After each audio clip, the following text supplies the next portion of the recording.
तर नमस्कार, mamma's kitchen and कर्नाटकामध्ये मी तुमचं सर्वांचं मनापासून स्वागत करते।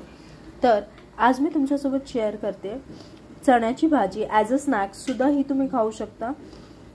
तुम्ही रेग्युलरली असे चणे खाऊन जर कंटाळलात तर ही भाजी नक्कीच ट्राय करा आणि ही भाजी आहे तुमच्यासाठी। चला तर मग वेळ न घालवता आपण रेसिपीला सुरुवात करूया। आज मी इन्ग्रेडियंट्स न दाखवता डायरेक्ट तुम्हाला भाजी दाखवते। सगळ्यात आधी हे चणे मी काल रात्री भिजत टाकले होते।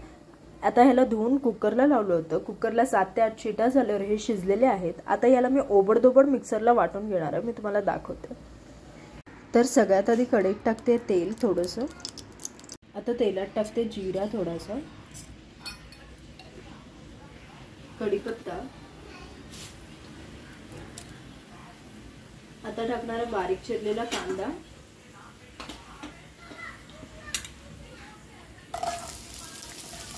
आणि जरा फिरवून घ्या।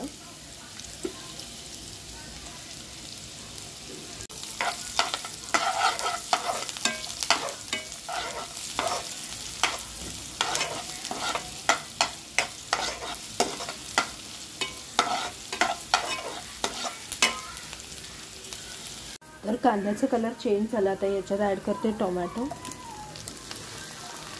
तुम्ही असं विचार करत असाल की चणे वाटलेत कशाला, तर वाटण्याचं रिझन हे आहे की तुम्हाला ॲसिडिटी होणार नाही त्याच्याने।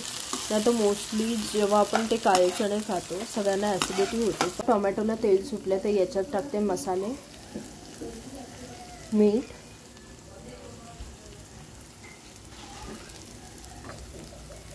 हळद, मिरची,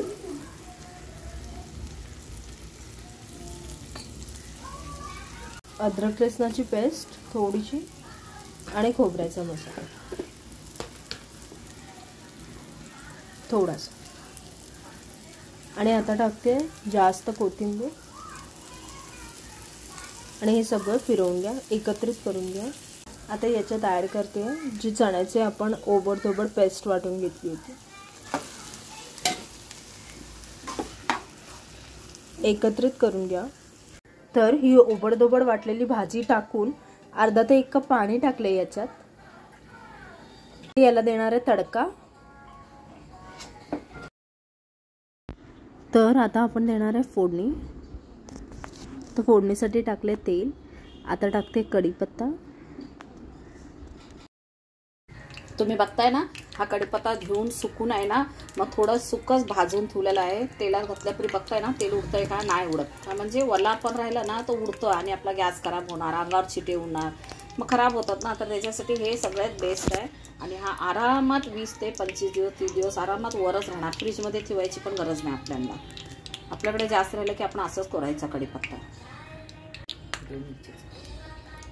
मी आता हा भोजोड मसाला मी घरी बनवलेला आहे ते केलेला आहे।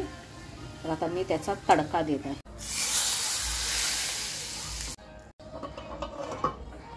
तर तुम्ही बघू शकता हे तुम्ही स्नॅक्सला पण खाऊ शकता, भाजी सुद्धा खाऊ शकता, जसं तुम्हाला वाटतं तसं खाऊ शकता।